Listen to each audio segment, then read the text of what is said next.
And samahan nyo kami dahil muli nating bibisitahin ang Crisologo Museum.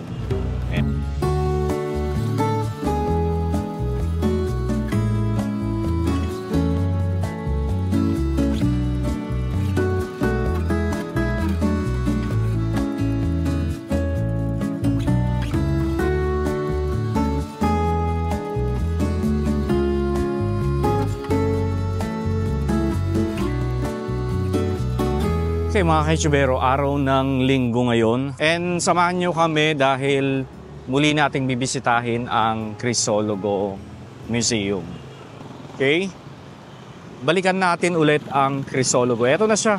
Ngayon, oh. Siyempre, pag weekend talaga, marami pa ring tao dito sa Vigan, ano? Oo nga eh.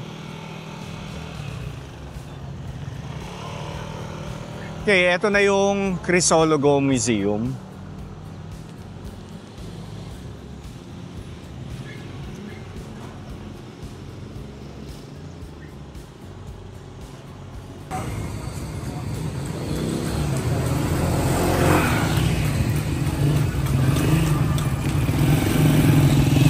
Okay, eto yung isa sa mga pinupuntahan din ng mga tao dito sa Vigan.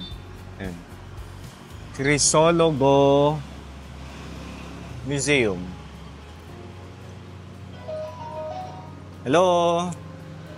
Kung meron kayo ng social security System. Yes. siya yung author. Siya yung author. Yes. Siya si Floro S. Crisologo. But he was assassinated.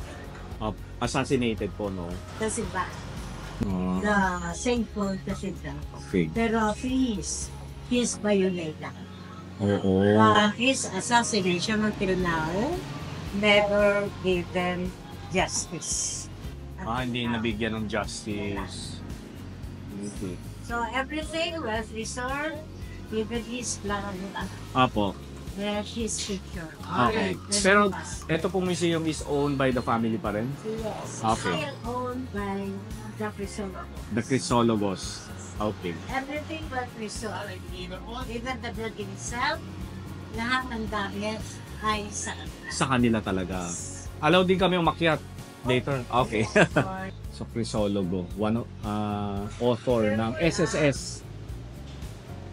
Real captions, my dear. Alam mo, linakit kayo nagmamadali. Long time next. Oh, di ba? So pwede mag-video, pwede mag-picture, pwede kayong hindi nila minamadala yung mga guests na mamasyal dito sa loob. Take your time daw. Ayan.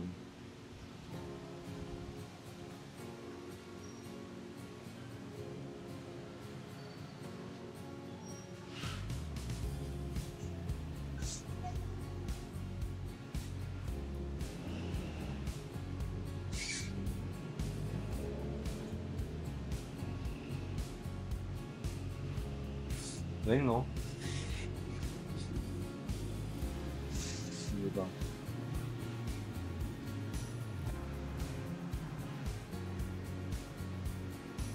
Okay. So, na-feature ko na rin. Ulitin ko lang ulit. Na-feature ko na ito the last time. Pero inuulit lang uli natin kasi nag-upgrade na kasi yung mga technology ngayon. Kaya hopefully mas malinaw itong video na ito, no?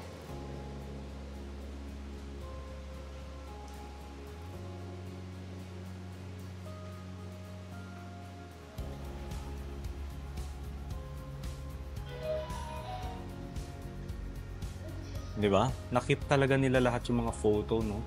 Photo ng pamilya Crisologo. Carmeling Crisologo.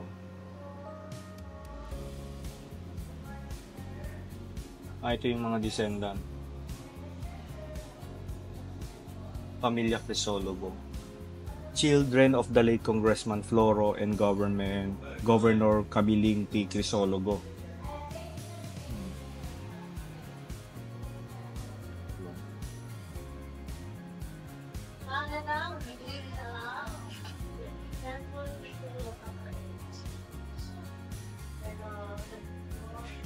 Please do not touch.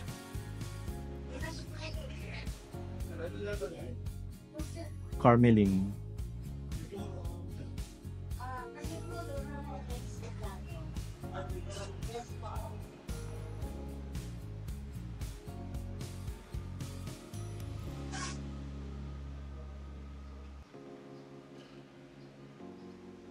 Okay, mga achievement, mga ayan, kita nyo mga trophies nandito, di ba? Ito si Carmeling.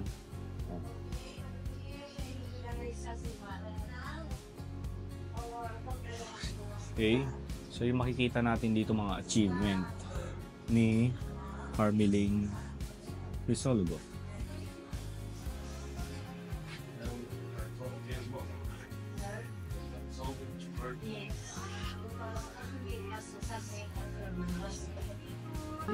Itaas nyo na po. So, wala kang stelo sa itaas. Okay, diretso muna tayo sa taas.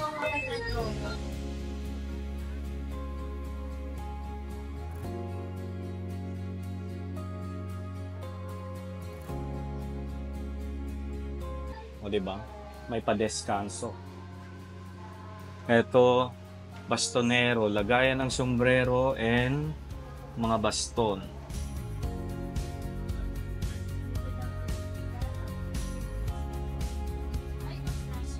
Ito, galinera, lagayan ng manok noong araw, no?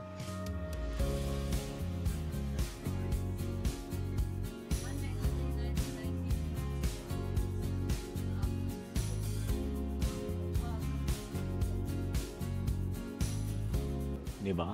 So lahat ito mga kaichibero, original. Original yung bahay. Yung mga gamit na makikita natin dito sa loob ay gamit pa rin ng mga Crisologo family. No?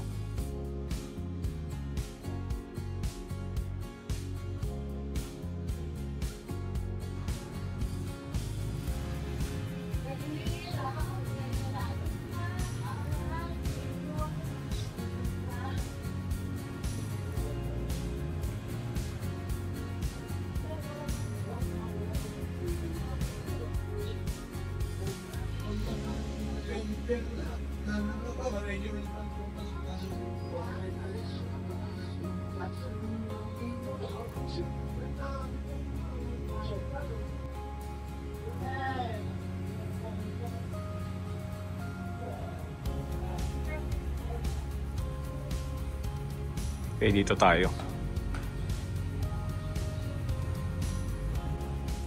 Dito makikita natin mga collection ng mga sapatos, ano?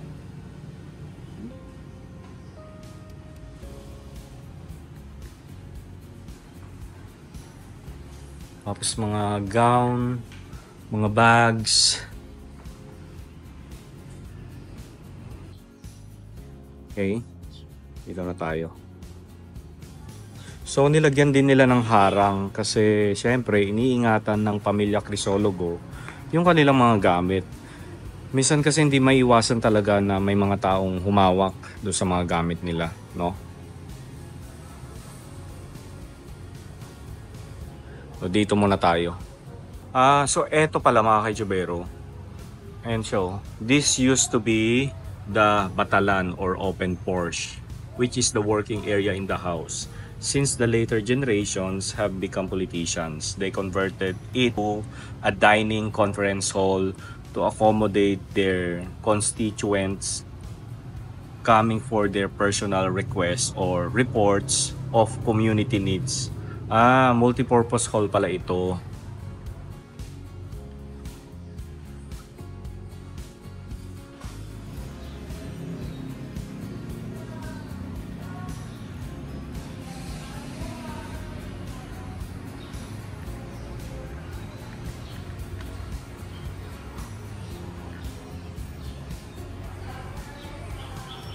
Philco refrigerator. Ito naman yung kitchen nila. Yung original. Even the sahig, oh.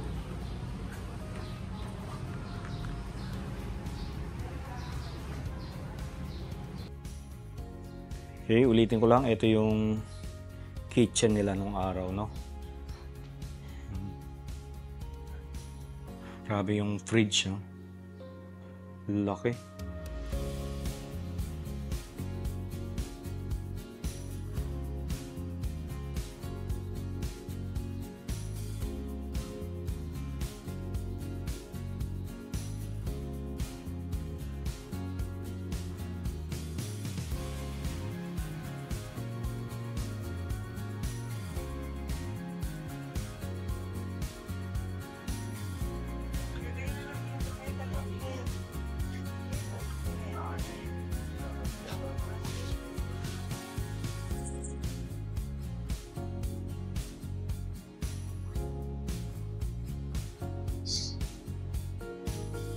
Okay, another dining area. Siguro ito yung lumang dining area nila nung araw, ano? Kasi may mga platera. Ayan. Di ba? Ano?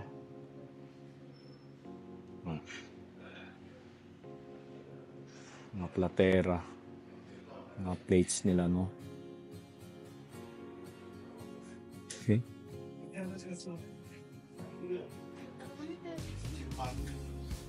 Ito naman, mga ano naman to. Tapos ito, mga ano nila, oh. Mga collection ng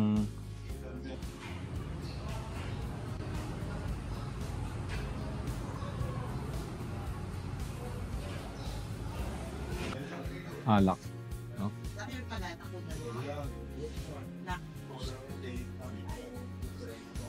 Okay, dito naman tayo.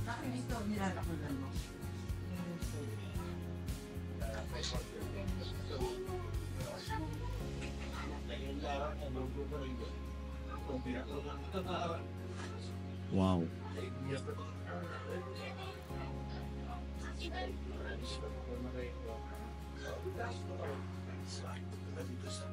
Boys room.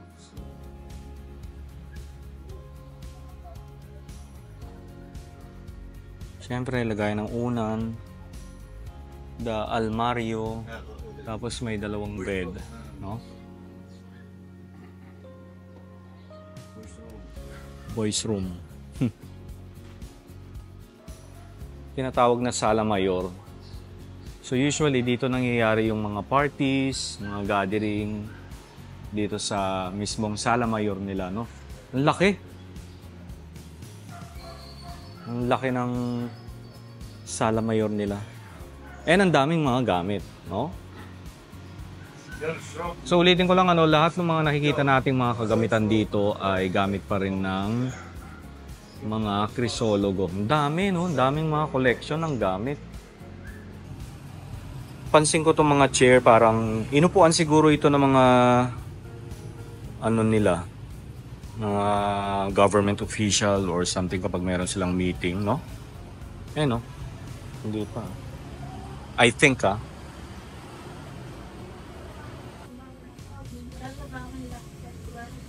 Yung isa naman si Pearl, Jose, Carmelita, Benedicto. Okay. Okay, so lahat ito, mga anak nila, 1, 2, 3, 4, 5, 6, 7, 8. Tapos yung mga nasa taas, parang mga first communion ng mga anak, no?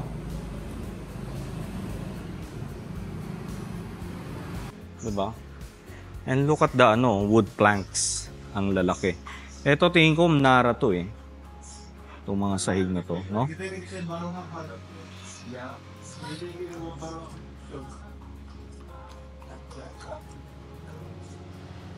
Ito, girls room.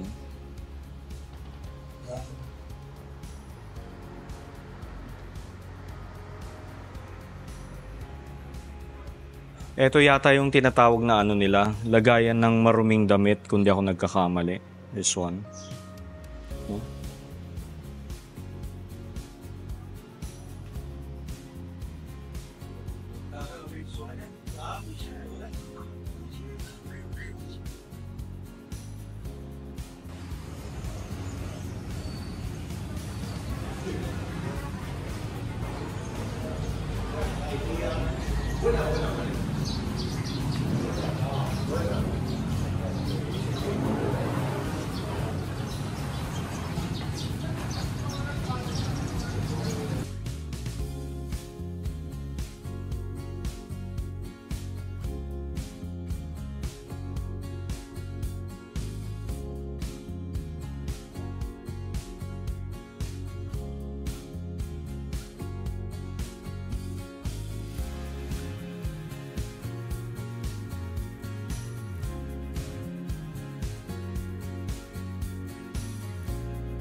master's bedroom. So ito yung kwarto ng mag-asawa.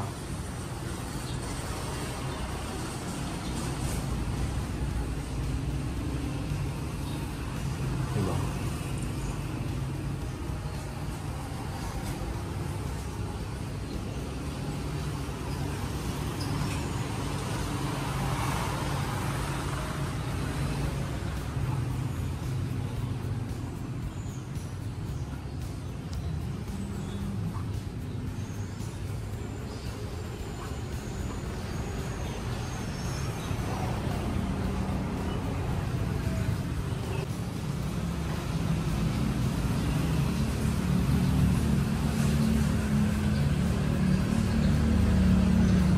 Ay, masyadong protect, ano. Halika na, baba na tayo. At least muli nating nasilayan ang bahay o ancestral house ng mga Crisologo, no? Halika na, Miss Black. Baba na tayo. Ano na next? Down to the law office. So ito yung law office. Oo nga.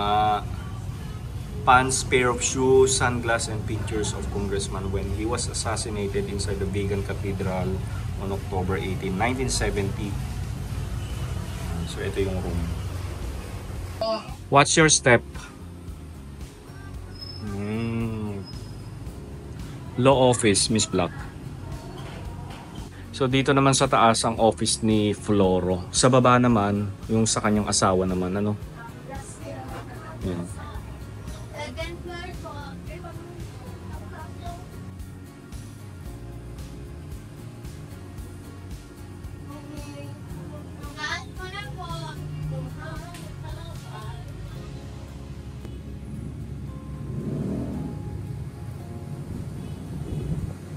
Ano yun? Taas mo na po kayo. Dito na tayo. Shop po, ma'am. Pasok po kayo. Souvenirs t-shirt po. O, ito na yung exit natin, ano? Kayo. Tapos meron silang Mga ref mag gift shop dito. Pasok po kayo, ma'am. Okay.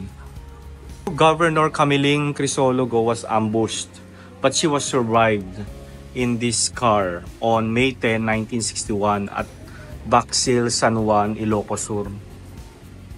Kung kotse daw. Yung asawa niya, ang babae. Oh, pero nakasurvive naman. Etong kotse na to ang ginamit.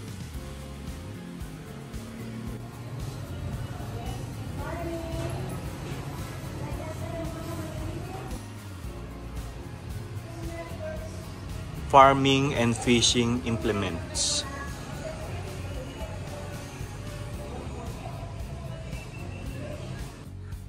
Okay, exit na tayo. Ganda na itong bahay nila. Oh.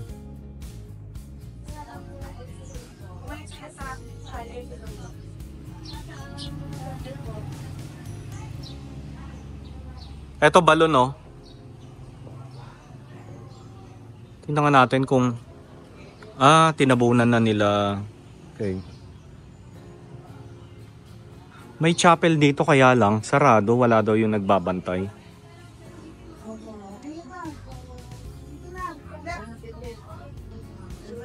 Yun, sarado.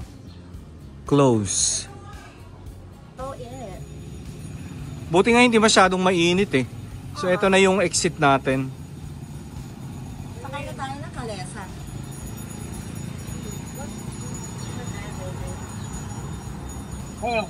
Silipin lang natin itong bahay dito. Nakatabi ng Crisologo Museum.